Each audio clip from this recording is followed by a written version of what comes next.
Well, welcome to another day to read the Bible in Advent. And in today's reading from Luke chapter 1, we see Mary's reaction to being told that she will bear the Son of God, bear Jesus. And in her reaction, we see her emotion coming out, but we also see great truths about God as she praises him for what is to come. And so let's look inside the heart of God and how he works in our world through Mary's song in Luke chapter 1. Let's go. Read the Bible in Advent. Luke chapter 1, starting at verse 46. And Mary said, "My soul glorifies the Lord, and my spirit rejoices in God my Saviour, for he has been mindful of the humble state of his servant. From now on all generations will call me blessed, for the Mighty One has done great things for me. Holy is his name. His mercy extends to those who fear him from generation to generation." All right, we'll pause there. So, of course, this is Mary responding to what has happened, being told that she carries the Son of God, the coming Messiah. And in response to that news, she glorifies God, she praises God, she rejoices in God, her Saviour. And interesting that she says, "From now on, all generations will call me blessed." That sounds a little bit arrogant or a little bit proud, but what she does straight away, yes, she's right. All generations will call her blessed, for the Mighty One has done great things for her. Holy is his name. So she recognizes that she is in a blessed state by God, but immediately deflects all the attention off herself onto God and what he has done for her. So we mustn't fall into the trap of worshipping Mary or seeing her as the way to God. She is blessed because she carried the Son of God, but she points to the great mighty one, the mighty one of God, and so it is he and he alone that we must worship. It says, then she goes on to say, "His mercy extends to those who fear him from generation to generation."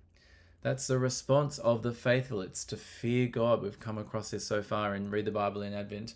We're to respond with God with awe and reverence and obedience in terms of fearing him. But look, it's from generation to generation. She's acknowledging that God does look out for his people ongoingly. And we see this more and more as the themes continue in her second part of her song. She says about God, "He has performed mighty deeds with his arm. He has scattered those who are proud in their inmost thoughts. He has broken down rulers from their thrones, but has lifted up the humble.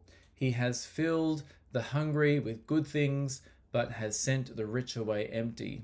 He has helped his servant Israel, remembering to be merciful to Abraham and his descendants forever, just as he promised our ancestors." Mary stayed with Elizabeth for about 3 months and then returned home. What we see Mary declaring and singing with the coming of Jesus is a theme that comes up quite a bit in the Bible. It's God reversing fortunes. And so we see here, for those who are proud or who are on their thrones or who are rich in this current land, God is turning the tables on them, scattering them, bringing them down, sending them away empty.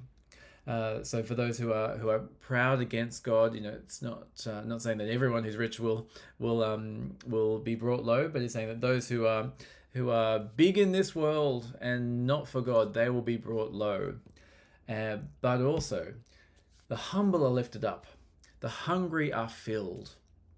God has a habit of lifting the lowly and feeding the needy. That's the God who cares for those who are low and in need, rather than those who are proud and arrogant. And this is what happens when Jesus comes.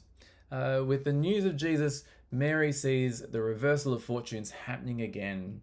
And of course, who does Jesus spend significant amounts of time with? Well, it is the humble, it is the hungry, it is the lowly that he spends a lot of his time with, so that he may exalt them when they put their faith in him. And then Mary praises, he has helped his servant Israel, remembering to be faithful to Abraham and his descendants forever, just as he's promised our ancestors. Look at the faithfulness of God there. Look that he doesn't forget his people. He does as he promises.